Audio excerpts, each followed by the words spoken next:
let's play. This is like Taylor Swift Easter egg time, okay?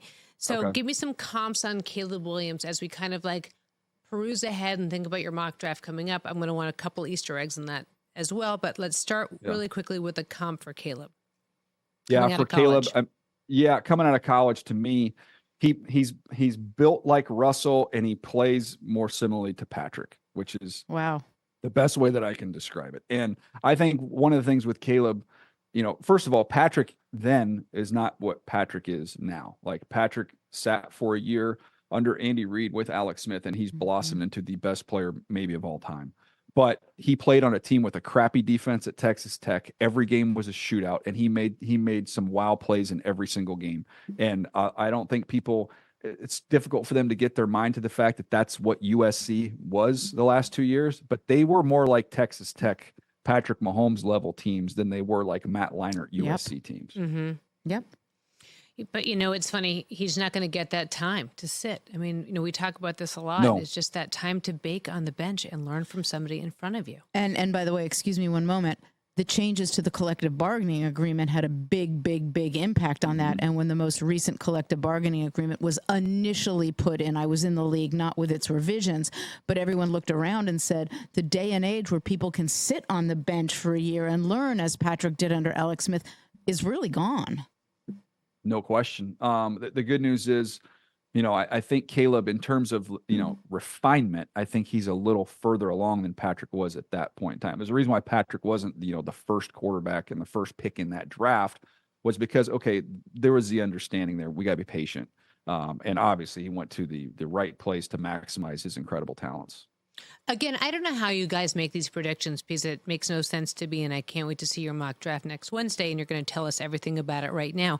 But what's the Jenga piece that could make this entire 1 through 10 just blow up? Well, I think it's 4. That's really where the draft begins, is with Arizona. We're going to have quarterbacks go 1 through 3. If Arizona just sticks and picks, then there's a chance we could just see this thing, stay static, as we go through the top 10. I feel like once that first trade happens, and that would be, presumably for the quarterback, then I feel like, okay, this throws everything off a little bit. And then now, this could get kind of interesting, and this can get kind of fun. And I also think there's always that wild card possibility that's just kind of hanging around out there. But like, is there anybody that we're just, is there anybody we're not thinking of that's way out of there? I know Schrager's been talking about maybe the Colts are a surprise team and come up.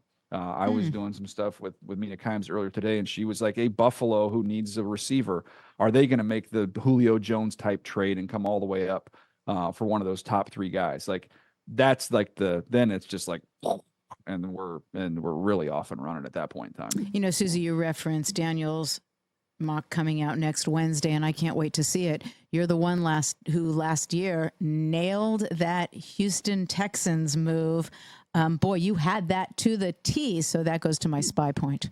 Or actually, it just goes to your draft knowledge point. That's one of those ones. Is that really going to happen? Like, that's one of those ones where you're like, okay, I think there's a chance this happens. It's worth just kind of putting this out there. But I'm like, I could look really stupid when this thing doesn't happen. So I was relieved. I was very relieved when they said there's been a trade, and that was the longest pause ever between Rich said we have a trade, and I'm like, please be the Texans on the clock. Please be the Texans on the clock. The Texans are on the clock. Could have made it could have made you and Rich, your reaction to that, into a TikTok.